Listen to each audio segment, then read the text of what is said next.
Om Jananim Sharadam Devim Ramakrishnam Jagadgurum Padapadme Tayo Shritva Pranamami Muhurmuhu.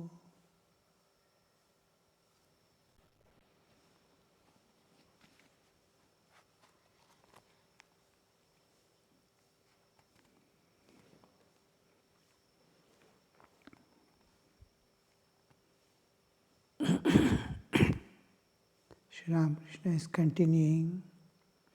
The jnanis follow the path of discrimination, viveka. Discrimination means nitya nitya vastu viveka.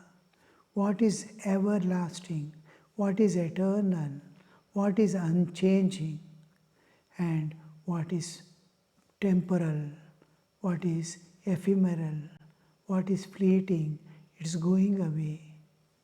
And the whole universe is a constantly changing flux. Every moment, our bodily existence, our mental states, our knowledge, everything is constantly changing. We are moving from birth to death. Every moment we are just, from the birth means it starts moving. Every breath is taking him towards the death. So it's a walk. Birth, life is a walk from birth to death and death to birth. The cycle is continuing unendingly. So, all this is perishable. All this is changing. All these are impermanent. Where is the real? Where is unchanging? Where is eternal? I want to enter into the eternal. So that is vivek, nitya nistya vastu viveka. Sometimes it happens that discrimination between the real and unreal, a man loses his faith in the existence of God. He is differentiating between the bhakti path, the path of bhakti, and path of jnana. In jnana, 4 important qualifications it needs is nitya, anitya vastu viveka, nitya, anitya vastu viveka, iha amutra phala bhoga viraga, total renunciation forever of the fruits of his action here and hereafter. I will do this, I will enjoy this. No, no more. Nothing for enjoying. He is going to give up enjoyment here and hereafter forever. Nitya nitya vastu iha amutra phala bhoga viraga shama damadi shat sampat shama dama titiksha upariti shraddha samadhana. 6 entities. Shama, Dhamma, Titiksha. Shama, control of mind. Mind to keep always calm. Senses to be kept always in calm. Dhamma, Shama, Dhamma, Titiksha. Forbearance, intense forbearance. That is, to any situation, any external, now like pain, suffering, bodily suffering, mental suffering, all this calmly to bear, forbearance. Sukha, dukkha, mana, apamana, shita, ushna, all these dualities to bear is titiksha. Because the whole world is a world of duality. There are opposites. Not to be affected by it is titiksha. Titiksha, uparati. Uparati is bringing down all things, withdrawal from all external enjoyment, field of enjoyments and possessions, withdrawal. All belongs to God. I will enjoy the company of God alone. I don't, whatever I possess, I disowns seeing it belonging to nature and God. So, uparati or renunciation, tyaga, also is called uparati. Shraddha, faith in God and scriptures, faith in Guru, whatever Guru says, faith in that. Shraddha, Shraddha is total dedication to the ideal. Samadhana, capability of keeping the mind fixed in a particular place, especially the Ishtadevata, or it is in the ideal to which I have dedicated my life. Say now Advaitin, he has taken up the path of Advaita. God has one existence, absolute existence. The world has just an appearance, passing appearance. So he is loyal to that. He dedicates himself to that. He holds on to that. That is samadhana. He is always sitting like a bee sitting on the flower. Suppose it is going to sit forever, it becomes samadhana. So never to get deviated. There is no diversion. There is no discretion. Means temporarily going and coming back. That is called samadhana. So these are the qualities of a person who is going in the path of discrimination. So others help him greatly, but the part of world as unreal, real and unreal. The discrimination between there are four important qualities, and mumukshutva, intense longing for realization, for realizing God. Now, of the four, if the insistence is more on the nitya vastu viveka, here it comes the seeing world as a appearance only. Then slowly the mind is such a thing, it doesn't want to leave its vasanas, tendencies. So slowly it gets a doubt about the present existence of God. Jnana is for the path of discrimination. Sometimes it happens, discrimination between the real and unreal, nitya vastu viveka. A man loses faith in the existence of God because vasanas are more powerful and deceiving nature. But the devotee who sincerely yearns for God does not give up his meditation, even though he is invaded by atheistic ideas. There is no God and all, I am just imagining this. Sometimes some things come. Here people hear many times. So those who are science oriented, science limits the person's understanding to five senses and mind and intellect only, not beyond. So he denies the existence of the transcendental realm and all that. That will be there in the mind. Science is progressing. It is showing its glory. That awareness, it is all real, doesn't come. When there is a vehicle taking you around, AC car, you are sitting with a mobile in the pocket. Does the world appear to be just an appearance and unreal? So modern science insists, demands, entices, and it's visible. God is just yet an abstract thing in one way. The second is inaccessible, unseen, imperceived. How to, this is more real and it is presenting itself more and more real. So that slowly, if there is no spirit proper, he slowly loses the faith in the other part. And those who are devotees, though atheistic thoughts come into picture, oh, God may not be there, what is there? All it doesn't matter and all these things. He doesn't leave his spiritual practices. He continues because he doesn't get satisfaction in anything other than doing his spiritual practices. He is doing worship and all. Does God exist? Doubt comes. Narendra Vinayakanandaji in his young days when he used to come to Sri Ramakrishna, used to be possessed now and then by doubt. again and again. So many people clear his doubts orally and intellectually. Again the doubt appears. Like that, when it appears also, he is not leaving.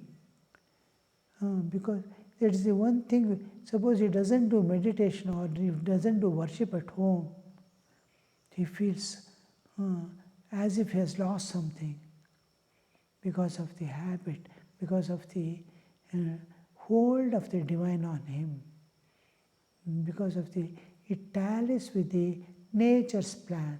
When he withdraws, it's against his nature's plan. Nature just leaves it to karma to act.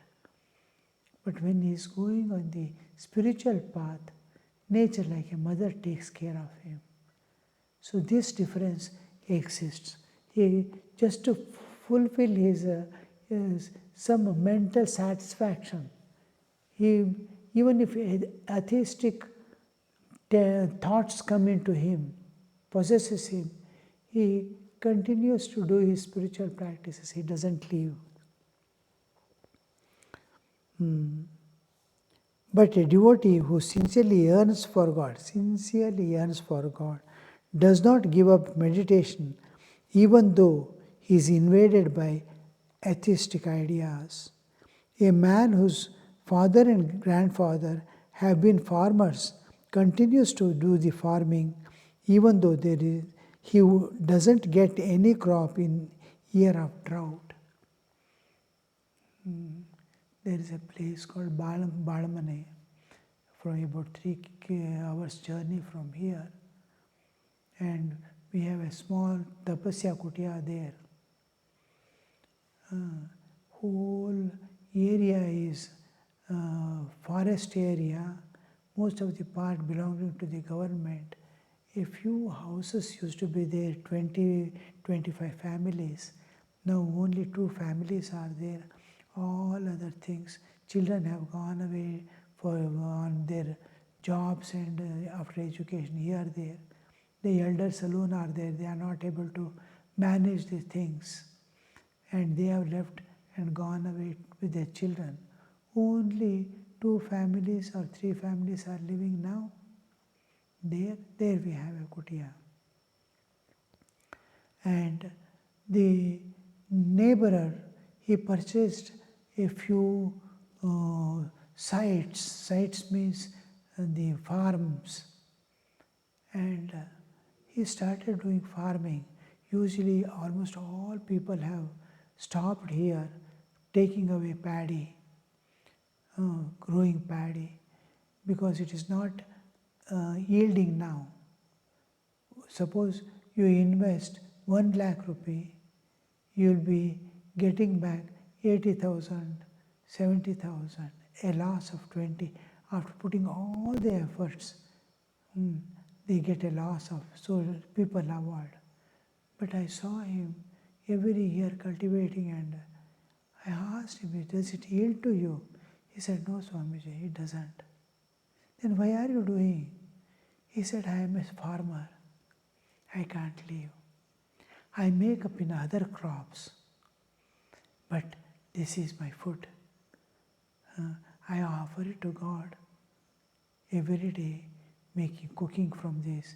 This is from ancient times it has come to grow with our own hand, offer to God. And give a small portion to the temple and holy men here, there.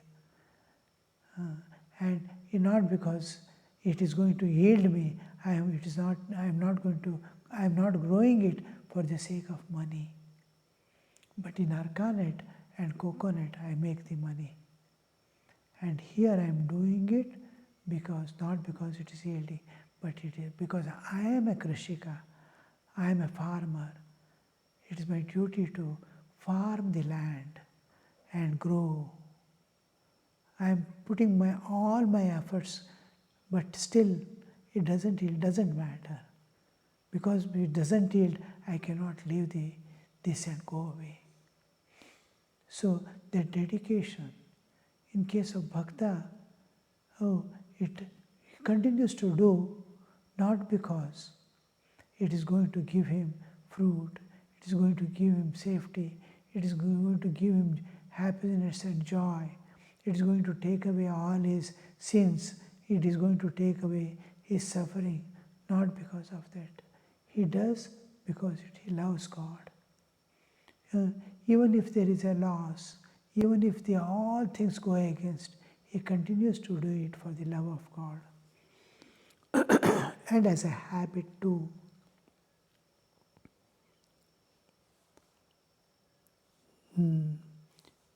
A man whose grandfather have been farmers continues his farming even though he does not get any crop in the year of drought. Lying on the mat and resting his head on a pillow, Sri Ramakrishna continued the conversation. He said to him, "My legs are aching. Please stroke them gently." Thus, out of infinite compassion, the Master allowed his disciple to render him personal service. It is very difficult to do the personal service. We do not know. Holy Mother says, how does that ego come and take him away from the person whom he is serving? And serving slowly develops ego, and if there are deep inside, if there are desires start coming out and utilizing that opportunity.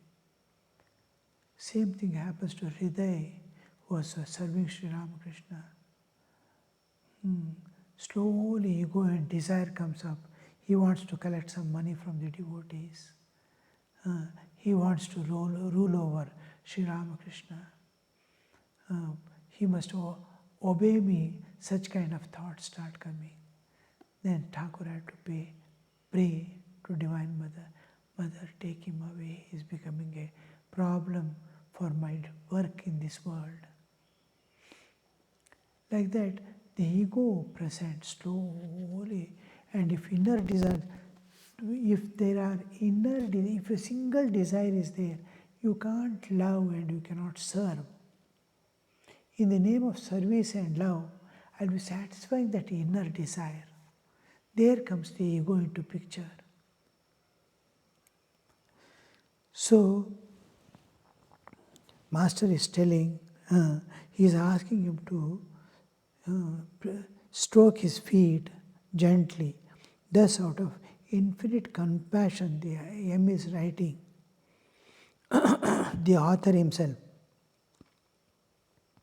Out of infinite compassion, Master allowed his disciple to render him personal service. Personal service is a direct service to the Lord, especially of the saints. And when I was going to training center from Bangalore center, I joined in Bangalore. After 5 years, I went to the training center. While going, one of the senior monks of the order, he told, you are getting the many old sadhus come there. Many are staying there permanently in Belur Math. When you go there, try to serve them. Serving old people will give you a lot of knowledge. They go on speaking about their past experience and reminiscences, which are most valid and valued. It is going to give you knowledge without passing through so many obstacles and things. You are getting free knowledge of actual. And intimately they tell you, not like getting from books. You are sitting at the feet of a guru and listening. This is one part. And serving the old sadhus, serving old people is like serving God. It will be reaching the divine. So whenever we used to get an opportunity, we used to go and serve the old sadhus so that their blessing, their prayers, their sadhana is going to give us the benefit of moving towards God. knowingly or unknowingly, slowly will be constantly absorbing the people with whom we live. And unknowingly, we will be acquiring the nature of the people with whom we live and move. Living with good people, I become good. Living with bad people, I become bad. So the atmosphere and contact, personal contact, has great advantages.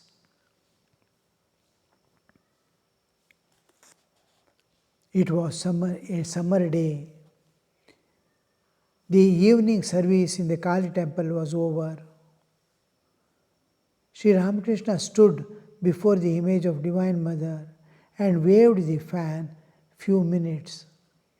June 8th, 1883. June 8th, 1883. Master is nearing his end. 1886 he leaves the body. It is August 1886. Now it is June 1883. And he was a pujari once upon a time. But when he goes to the temple, he takes the fan and fans the Divine Mother. Sri Ramakrishna stood before the image of the Divine Mother and waved fan a few minutes. One thing is, we are asked to do the sadhana constantly. We are asked to do the worship constantly. And when all things fail in our life, one day or the other comes, body starts failing, mind starts failing, and everything slowly crumbles down, little by little, little by little. At that time, these things alone will be predominantly holding us up. Mind also is in a confused state because it is not able to keep the memory intact. Old age, first thing what happens is memory shrinks back. We are not able to manage memory. But habits continue. I saw a puja, a person who was doing puja in the Arogya Bhavan. He was as if put in a cage. He was put in a bed because of his ailments and put the cot was covered that he will not slide down or roll down on the ground. And he used to experience intense pain. Catheter was put, and years he lived like that. And only thing, he used to continuously chant the dhyana mantras of all devatas. He used to worship Ganesha, Shiva, Narayana, all these, Kali, Durga, all these pujas which he used to do. Only shlokas he will tell, Manas Puja he will tell, shlokas he will continuously in loud voice, he used to unable to bear the pain. Nothing comes to mind, but these are holding and possessing. I saw an old sadhu. He was admitted to the hospital. He is in his 90s. His mind is not in stable state. His hearing is collapsing, and maybe a week he survives.